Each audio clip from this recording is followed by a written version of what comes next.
Hello and welcome back to another game development video tutorial. If you find my tutorials helpful, please support my website by going to www.maticknows.com and clicking on the PayPal icon. You can also support my website by clicking on the Google ads that I have posted on the side of my website here. In this video tutorial, I'll be adding a class to contain vectors. Now, we'll need this class so that we can create a class to control different things in our game engine. And the first item, which we'll be using the vector class, will be our camera. So before we can create our camera class, we need to create this vector class. So to begin, let's go and add a new .h file here, and I'll call it Vector3, and I'm going to go put it into the math directory. And click open. So here's Vector3, and I'll again put it into the math directory. But just to make sure, I'm going to go and take a look into the directory for our math here and see, okay, here's our Vector3.h that I just created. Okay, so again, I'll do the exact same thing we've been doing before, and I'll just have our if not defined define Vector3. We have our class with public, private, and protected functions, as well as public, private, and protected member variables, and then our end if. Now, normally, what I would do next is go and create the vector3.cpp file and place it into this math folder up here. However, with this vector class, I'm going to do something a little different, just so that I can expose you to something else. Normally, when we create this extra file here, .cpp, what the compiler does is it enforces our function calls to be called within another function. That doesn't really make too much sense. Okay, let me reword that. If we have our functions defined here and then implemented in another class, those functions are actually going to be running slightly slower than ideal. We can make them run faster by putting them inline. Now, what inline means is in our code, we have our functions, and we can call them externally from somewhere else, or we can actually take all those functions and put them directly into our code. And what that means is our overall program that we create when we compile is going to be bigger. However, we don't have the overhead of having to put things into the stack and extracting things from the stack whenever we return from functions. So we have a little bit of a speed performance if we put things inline. However, the downside of it is we actually end up creating a larger program or a larger compiled executable.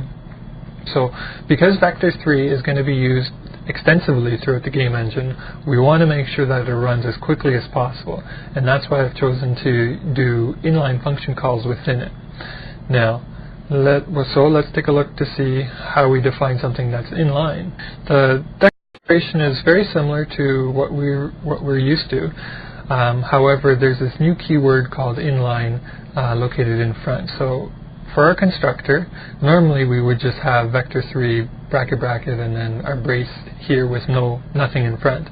But because we want it to be directly inside of our code that is using the vector, we put in this inline keyword here.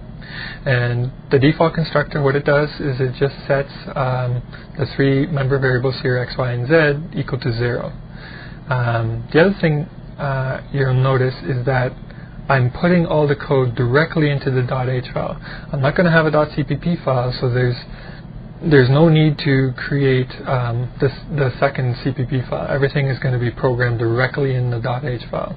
So that's why you see I have the comments now located in the .h file. Normally I wouldn't have the comments located in here. The second function within our vector is going to be another constructor. However, the second constructor will take three parameters, x, y, and z, and those three values are just going to get passed into our member variables that are in our class, like so.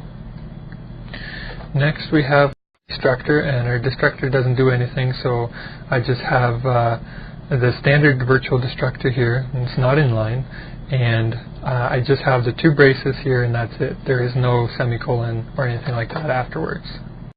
Now, when we're using our vector class for our camera, we'll need to be able to rotate our camera left and right based on the keyboard input. So we need a function here called rotate y, which what it does is it rotates the vector about the y-axis. And the y-axis, if you remember, is the axis that points straight up and down in OpenGL.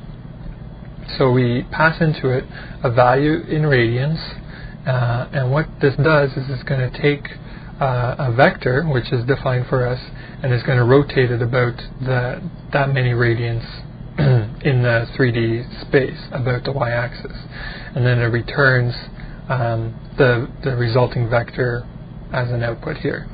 Now, if you're not too familiar with 3D vector math and you're not quite sure how this rotation works, I would recommend reading some books on 3D vectors, or I could recommend you to a website. Now, a good website that I was able to find quickly is if you go into Google and just type rotation matrix, you'll see it brings up a whole bunch of different pages on stuff, but the Wolfram Math World here is a relatively good website, and it has a very detailed explanation of how rotations in 3D work. And you'll see here, we're using this one here, the rotation about the y-axis. So you see we have cos beta minus sine beta, cos beta. And again, if you work through the math here, you'll see that in our code here, it's basically exactly what we have here with our cos minus sine, sine, cos here. Okay? Now, the other thing we need to do inside our vector class is we need to overload some operators. Now, if you're not too familiar with operator overloading, what this means is we want to be able to do things like a vector plus a vector, or a vector times a value, things like that. So to be able to perform those kinds of operations, we can overload the existing operators, the existing operators being like the multiplication sign, which is the star, the plus sign, which is the plus sign, and things like that. And by doing that, we can then define how these operators are to work with our vector class. So here we see we're overloading the multiplication operator, and it's taking in a value, a floating point value.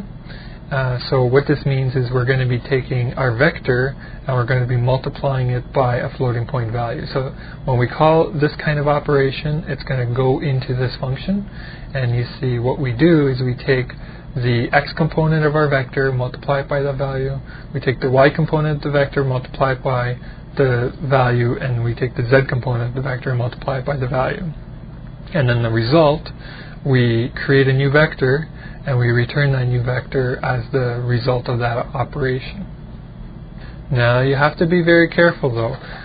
This operator overloading will only work when you have a vector multiplying by a scalar. It won't work if you have a scalar multiplying by a vector. If you do that operation, that multiplication operation, then you need to overload a different operator. And to do that, you need to define it like so. So here, we have to define a friend of a vector3, and again, it's overloading this operator, but now you'll notice it takes in two parameters. First parameter being the value, the floating point value, and the second parameter being the vector which we're multiplying by. So when we do this operation, floating point value times the vector, then we go into this function. And again, the multiplication is exactly the same as before, and we return the resulting vector. There's a few more operators that we need to overload, and this is the plus equal operator, which, the comment here is wrong. It says post multiply vector by scalar value. This should actually be take vector and add another vector to it. So what it's going to do here is it's going to take a specific vector and then add this vector that's getting passed into it. And we just do component-wise addition here. So we take the x value, add the Vector3 x value to it, take the y, add the y, take the z, and add the z. And then we return the value of the resulting addition here. The next operator is the minus equals operator, and here we take a vector and we subtract another vector from it. So it's very similar to the one up above here, but instead we subtract each of the components appropriately here.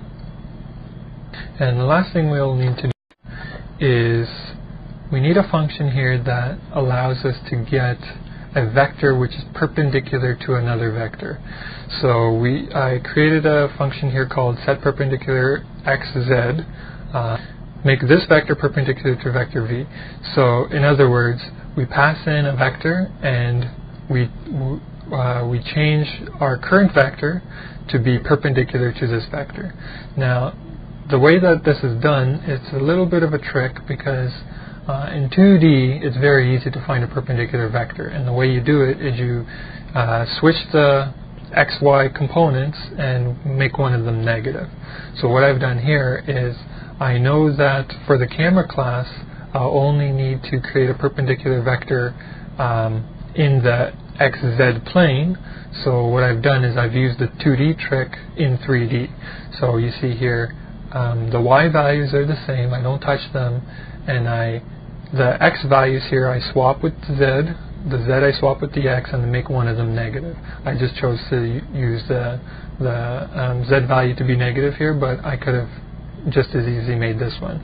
Doesn't matter because there's two perpendicular vectors. There's the one that moves in the positive direction and the one that moves in a negative direction.